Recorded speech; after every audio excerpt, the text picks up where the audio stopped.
मुंबई मामले पर एक बड़ी खबर आ रही है। बम्बई उच्च न्यायालय ने बुधवार को महाराष्ट्र सरकार से इस बारे में विचार करने को कहा है कि क्या फंसे हुए प्रवासी कामगार मेडिकल जांच कराने के बाद राज्य के अंदर अपने घर लौट सकते हैं।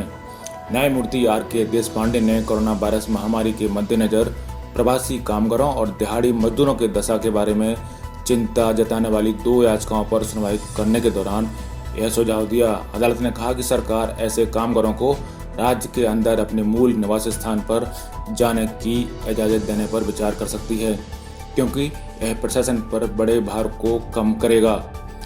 अदालत ने कहा कि इस तरह की यात्रा की इजाज़त देने से पहले मेडिकल जांच की जा सकती है, ताकि यह सुनिश्चित हो सके कि वे संक्रमित हैं या नहीं और ग्रामीण इलाकों में उनसे संक्रमण तो नहीं फैलेगा, जो अभी कुल मिलाकर अप्रभावित हैं। न्यायाधीश ने कहा कि जिला स्तरीय समितियां पानी, भोजन, आश्रय और अन्य सुविधाओं के बारे में फंसे हुए प्रवासी कामगारों और दिहाड़ी मजदूरों की शिकायतों को सुनेगी। अदालत ने इस बात का जिक्र किया कि राज्य सरकार को सर्वेक्षण कराना होगा और राज्य में फंसे हुए इस तरह के प्रवासी कामगारों की सूची तैयार करनी होगी। न्यायाधीश ने कहा कि कोविड-19 सिर्फ इसी देश तक सीमित नहीं है, बल्कि यह महामारी समूची दुनिया में फैल चुकी है। अदालत ने कहा कि प्रवासी कामगारों एवं मजदूरों को एक राज्य से दूसरे राज्य में प्रवास के मुद्दे का समाधान केंद्र सरकार को राज्य सरकार से परामर्श कर करना होगा। यह माननीय प्रधानमंत्री के राष्ट्र के नाम संबोधन से ज्ञात हुआ है। न्यायमूर्ति देशपांडे ने कहा कि बेशक फंसे हुए कुछ कामगार समस्याओं का सामना कर रहे हैं, लेकिन जब तक कोई सर्वेक्षण नहीं हो जाता और राज्य सरकार या केंद्र सरकार कोई उपयुक्त फैसला नहीं करती है, कोई सकारात्मक निर्देश जारी करना संभव नहीं।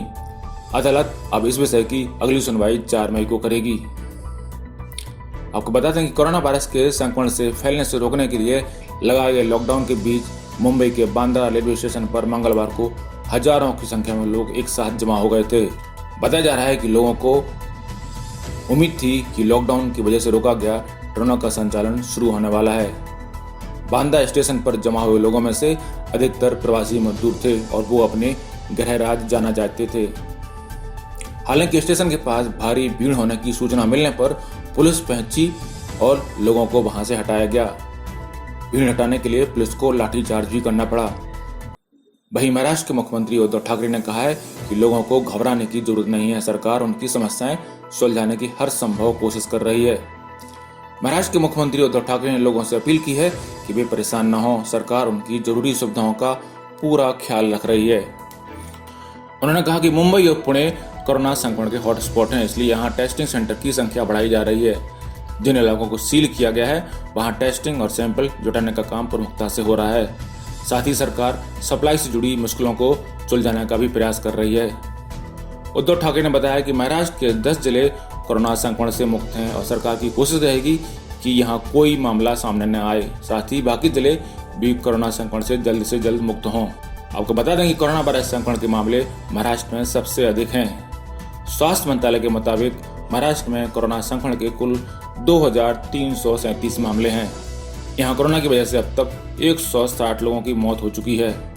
महाराष्ट्र में कोरोना वायरस के टेस्ट भी सबसे ज़्यादा हो रहे हैं। मुंबई में सुबह तक 22,000 से ज़्यादा अधिक सैंपल टेस्ट किए गए हैं। अब तक कुल संक्रमित लोगों में से करीब 10% इलाज के बाद ठीक भी हुए हैं। बात करें देश की, तो देश भर में कोरोना संक्रमण के मामले करीब 12,255 तक पहुंच चुके हैं और मरने वालों का आंकड़ा करीब 400 हो गया है। ब्यूरो रिपोर्ट, पत्रिका टीवी।